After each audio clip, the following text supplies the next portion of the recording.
Okay, be honest. You've tried to tickle yourself, haven't you? Shit. Don't worry. We all have. Probably while bored, probably at 2 a.m. You're sitting there like, maybe this time it'll work.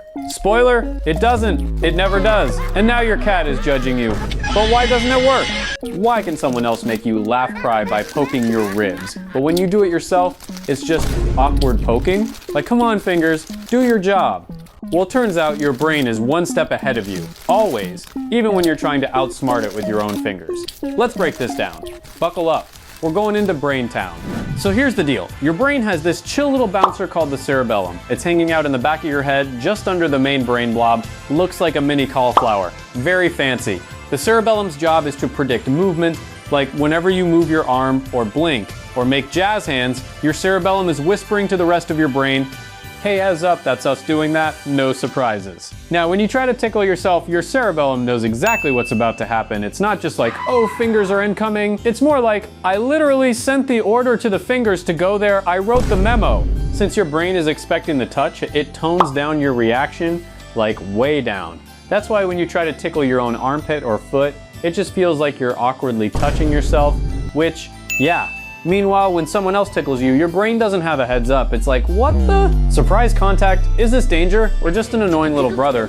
So your brain freaks out a little and gives you that full tickle reaction. Laughter, squirming, flailing limbs, maybe a weird squeal. It's the unpredictability that makes tickling work. Your brain's like a control freak. It wants to know what's happening and when. Surprise pokes equals panic giggles. Self pokes equals meh.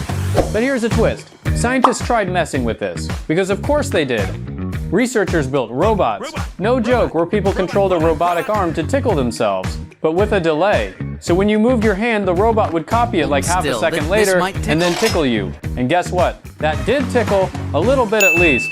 Also, fun fact, tickling isn't just some useless giggle button. It probably evolved as a defense mechanism. Like the most ticklish spots, neck, ribs, armpits, like all places that need protection. When someone touches those unexpectedly, your brain goes into defense mode and you start laughing and squirming. Which is weird, because imagine if our defense system was just us flailing around giggling. Help, I'm under attack. Better laugh hysterically. But personally, I just become a monster.